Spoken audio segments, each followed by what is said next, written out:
नमस्कार। मकर लग्न यानी कैप्रिकॉर्न एसेंडेंट वालों के लिए सितंबर 2025 का महीना कैसा रहेगा? सितंबर में सूर्य केतु की युति आपके अष्टम स्थान पे कैसी रहेगी? सूर्य शनि का विरोध ऑपोजिशन आपके तीसरे भाव और नवम स्थान पे किस तरह की परेशानियां लाएंगी? शुक्र आपके जो कर्मेश हैं वो सप्तम स्थान में लग्न से विराजमान है 15 सितंबर तक। वो आपके काम धंधे पे और आपके मैरिड लाइफ पे क्या असर लाएंगे? 15 सितंबर के बाद से 9 अक्टूबर तक वो शुक्र आपके अष्टम स्थान पे चले जाएंगे। तो वहाँ फीमेल्स को क्या केयर लेनी चाहिए? खास करके गाड़ियों से संबंधित आपको क्या केयरफुल रहने की ज़रूरत है? और अगर वो रहने की ज़रूरत है, तो वो कौन-सा टाइम है जिसमें आपको ऑटोमोबाइल यानी वाहन से आपको केयरफुल रहना चाहिए? इन बातों को सितंबर के महीने में मकर लग्न की कुंडली में चल करके गोचर के हिसाब से देखते हैं। तो यहाँ पे आपके कर्मेश जो हैं यानी बिज़नेस या जॉब के स्वामी जो हैं कर्म स्थान के शुक्र, वो सप्तम स्थान में लग्न कुंडली में बैठे हैं, यानी दशम स्थान से दशम स्थान, यानी कर्म स्थान जिसको जो दशम स्थान है उससे दशम स्थान भावत भावम के हिसाब से 15 सितंबर तक महीना के पहले 15 दिन आपके लिए बहुत फेवरेबल काफी अच्छे रिजल्ट्स लेकर के आएंगे। शुक्र दशम से दशम में प्रोफेशनल सक्सेस आपको पहले 15 दिन देंगे। वहीं पे यहाँ से सप्तम स्थान से लग्न पे इनकी दृष्टि रहेगी, यानी आप कंफर्ट जोन में रहेंगे पहले 15 दिन सितंबर में विशेष करके। वहीं 15 सितंबर के बाद से लेकर के 15 सितंबर से 9 अक्टूबर तक शुक्र अष्टम स्थान पे जाएंगे। अष्टम स्थान में शुक्र जाने का मतलब होता है खास करके जो फीमेल्स हैं मकर लग्न की राशि वाले, यानी जिनका मकर लग्न है और फीमेल्स हैं, उनके लिए लेट नाइट पार्टीज और ओवरऑल एक केयरफुल रहने वाला समय हो जाता है 15 सितंबर से लेकर के 9 अक्टूबर तक। इसके अलावा गाड़ियों से संबंधित यानी कोई भी वाहन हो उससे related preventive maintenance, air pressure, tyre pressure, regular maintenance, उसके सर्विसिंग टाइम पे हुई है कि नहीं हुई है, इन सब चीज़ों की इसलिए खास करके वजह है क्योंकि शुक्र अष्टम स्थान पे यहाँ वाहन से रिलेटेड कोई ना कोई प्रॉब्लम ला करके खड़ी करेंगे 15 सितंबर से 9 अक्टूबर तक। तो वाहन से रिलेटेड 15 सितंबर से 9 अक्टूबर तक। इन सब के अलावा देखिए यहाँ पे 7 सितंबर से 14 सितंबर तक आपके अष्टम स्थान पे, अब मैं 7 सितंबर से 14 सितंबर की बात कर रहा हूं, जब अष्टम स्थान जो कि मारक स्थान है जिसको क्रोनिक डिजीजेज यानी लंबी बीमारियों के लिए देखते हैं, वहां पे सूर्य और केतु की युति है। तो सूर्य और केतु केतु किस किस प्रकार के कष्ट यहां ला करके दे सकते हैं? सूर्य यानी मान सम्मान हो गया, मान सम्मान प्रतिष्ठा की हानि, कहीं कोई इंसल्ट हो जाए, बेइज्जती हो जाए, तो उससे बचना है। सूर्य हैं इसलिए किन लोगों से बचना है? गवर्नमेंट सेक्टर से डायरेक्टली बचना है। सूर्य गवर्नमेंट सेक्टर को गवर्न करते हैं।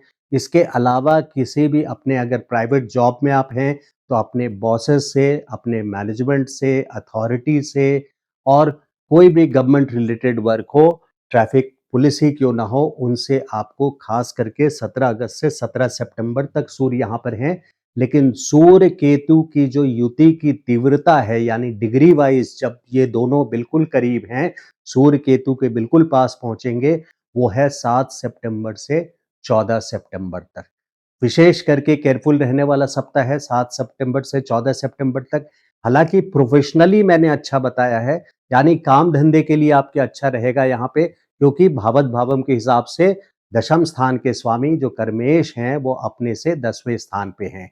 लेकिन हेल्थ रिलेटेड प्रॉब्लम्स, वाहनों से रिलेटेड प्रॉब्लम्स, और जो फीमेल हैं उनके लिए सतर्कता बरतना, ये जब यहाँ पे शुक्र चले जाएंगे 15 सितंबर से 9 अक्टूबर तक, तो फीमेल्स के लिए यहाँ केयरफुल रहना है। और bosses, management authority, government, senior, इन लोगों से आपको खास करके 7 सितंबर से 14 सितंबर तक विशेष करके केयरफुल रहना है। वहीं जो मैंने शनि और सूर्य की अपोजिशन की बात की, यानी 17 सितंबर को सूर्य आपके नवम स्थान पे आ जाएंगे, कन्या राशि में आ जाएंगे और शनि के ठीक ऑपोजिट रहेंगे। यूं तो ये पूरा 17 सितंबर से 17 अक्टूबर तक रहेंगे, लेकिन चूंकि शनि 4 डिग्री पे हैं और सूर्य भी 4 डिग्री तक रहेंगे, यानी डायरेक्ट ऑपोजिशन डिग्री वाइज रहेगा वो रहेगा 17 सितंबर से लेके 24 सितंबर तक। तो 17 से 24 में एक बार फिर से आपको अपने बॉसेस से, सीनियर से, मैनेजमेंट से, अथॉरिटी से, देखिए सन, सूर्य का जहां रोल आ गया और जहां सूर्य प्रॉब्लम में पड़े, यानी आपकी कुंडली में सूर्य से जब कष्ट मिलने की सिचुएशन दिखाई जा रही है, जो कि पहली बार दिखाई जा रही है 7 सितंबर से 14 सितंबर तक, जब वो अष्टम स्थान से केतु के करीब पहुंच जाएंगे सूर्य, तो 7 से 14 तक आपको अपने बॉसेस, मैनेजमेंट, अथॉरिटी, गवर्नमेंट से केयरफुल रहना है। वहीं 17 सितंबर से लेकर के 24 सितंबर तक सूर्य का विरोध होगा, ऑपोजिशन होगा शनि के साथ।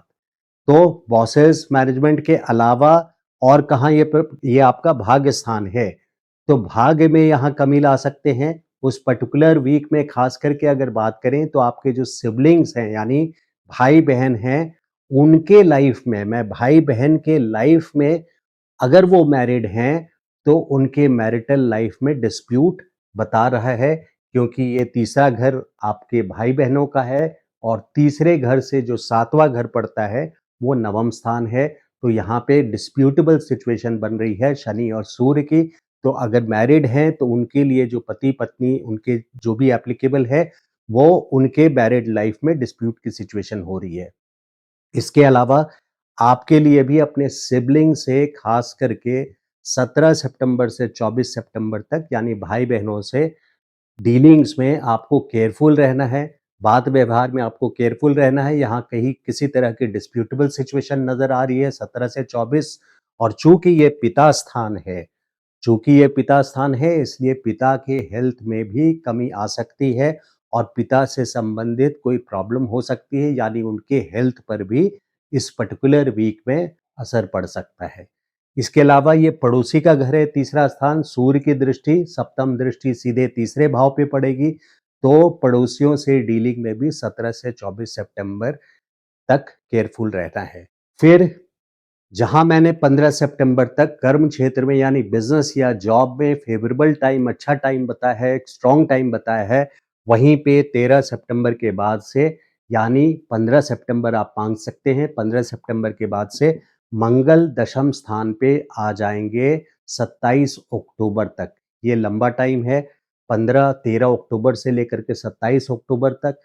तो मंगल का दशम स्थान में होना, यहाँ पे शनि के साथ जो आपके लग्नेश हैं, षडाष्टक बन रहा है, यानी शनि से मंगल 8वें घर में और मंगल से शनि 6ठे घर में, तो इसको षडाष्टक दोष बोलते हैं। तो यहाँ पे अनफॉर्चुनेट इवेंट्स हो सकते हैं, यानी जो नेगेटिव चीजें हैं आपके कर्म क्षेत्र में, बिजनेस में एक डिस्प्यूटेबल सिचुएशन बन सकती है कि शनि और मंगल जहाँ उनका अपोजिशन होता है, वहां पे लड़ाई झगड़े तक की सिचुएशन बन सकती है। इसलिए आपको बैक ऑफ द माइंड में ये रखना चाहिए कि 13 सितंबर से लेकर के 27 अक्टूबर तक आपको प्रोफेशनल डीलिंग्स में पेशेंस रखना है, एंड वहां पे किसी तरह का चैलेंजिंग सिचुएशन आप देखें तो कॉम्प्रोमाइज करके आगे बढ़ना ही, क्योंकि व्यवहार जो है वहां पे बिजनेस करने का है आपका, वहां झगड़ने का नहीं है। तो व्यवहार ऐसा रखना है कि बैकफुट पे आपको रहना है, सो दैट वहां किसी तरह के डिस्प्यूट्स या क्लैशेस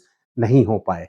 हेल्थ के लिए देखिए, हेल्थ के लिए मैंने जो सप्ताह विशेष करके खास करके सावधान रहने का बोला है, वो खास करके आपका आता है 7 सितंबर से लेकर के 14 सितंबर तक, जब सूर्य केतु की युति है यहाँ पे।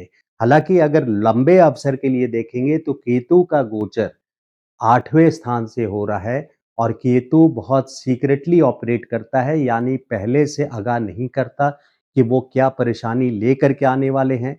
लेकिन चूंकि अभी से 5 दिसंबर 2026 अगले साल तक केतु अष्टम स्थान पे रहेंगे, इसलिए कोई भी अननोन, अनडायग्नोस्ड डिजीज से आप सफ़र कर सकते हैं। केतु जल्दी उन डिजीज़ेज़ को टेस्ट रिपोर्ट्स में भी डिसाइफर नहीं होने देता है, पता नहीं चलने देता है।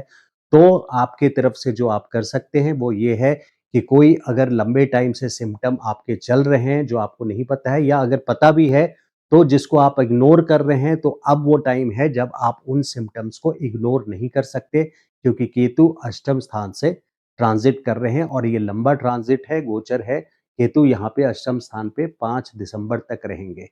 तो किसी भी मेडिकल कंडीशन को आपको अवॉइड नहीं करना है और इस बीच में अगर कोई आपके सिम्पटम्स आते हैं तो you have to go for the medical attention and intervention and advice. Finance के प्लानिंग में जहां राहु एक तरफ आपके दूसरे भाव में है और राहु आपके एक नया सोर्स ऑफ इनकम को लाने की कोशिश कर रहे हैं, वहां राहु सक्सेस आपको दिलाएंगे, लेकिन फाइनेंशियल पोर्टफोलियो में ये रिस्क लेने का टाइम अगले साल मई तक, 2026 मई तक, चूंकि बृहस्पति आपके छठे स्थान पे है, ये कर्ज भाव है, इसलिए यहाँ पे कोई रिस्क बड़ा नहीं लेना है। हालांकि ये नौकरी स्थान भी है और यहाँ से ध्यान दीजिए कि सिर्फ छठा भाव बृहस्पति के लिए नेगेटिव भाव नहीं है। जिन लोगों को बिजनेस स्टार्ट करना है और जिनके जन्म कुंडली में बृहस्पति की अच्छी पोजीशन है, बर्थ चार्ट की बात कर रहा हूं, यानी बृहस्पति की पोजीशन आपकी जन्म कुंडली में, मकर वालों की जन्म कुंडली में खास करके इस वक्त जिनकी आपकी मैं बात कर रहा हूं, दूसरे स्थान पे है, चौथे स्थान पे है, या छठे स्थान पे है, या दशम स्थान पे है, तो वो बिजनेस इस साल, अगले साल मई तक, अभी से अगले साल मई तक शुरू कर सकते हैं, क्योंकि पांचवी दृष्टि बृहस्पति की कर्म क्षेत्र पे पड़ रही है, तो this is a best time. लेकिन इस टाइम पे हो सकता है, क्योंकि कर्ज का घर है, तो बिजनेस करवाने का जो तरीका होगा वो लोन लेकर के या कर्ज लेकर के भी आपको बिजनेस शुरू करना हो सकता है। तो बिजनेस के लिए सपोर्टिव है इस टाइम पे, बट बड़े फाइनेंशियल डिसीजंस को लेना बहुत सोच समझ करके आप लीजिएगा।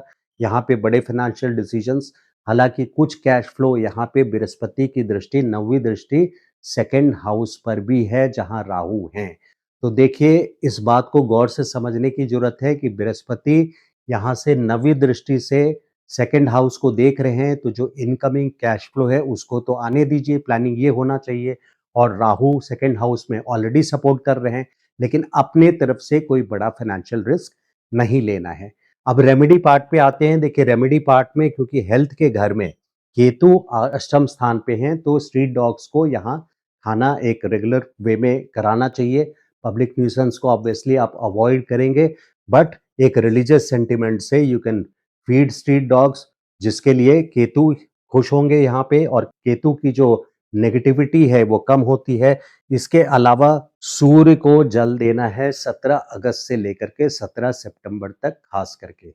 वैसे देखिए, जो आपकी सिंह राशि है वो अष्टम स्थान पे है, इसलिए एक लंबे टाइम के लिए सूर्य को आपको लगातार जल देते रहना चाहिए। तो ये था वीडियो मकर लग्न वालों के लिए। अब देखिए, बर्थ चार्ट में, जन्म कुंडली में जब आप गोचर डालते हैं और अपनी दशा अंतर्दशा देखते हैं और गोचर देखते हैं, नक्षत्र देखते हैं, तब जाकर के फाइनल रिजल्ट आता है। उसके लिए अगर आप पर्सनल कंसल्टेशन लेना चाहते हैं तो मेरा व्हाट्सएप नंबर है 9810844912। आप मुझे मैसेज कर सकते हैं व्हाट्सएप पे, बट कंसल्टेशन चार्जेस एप्लीकेबल रहेंगे। Thank you so much. नमस्कार।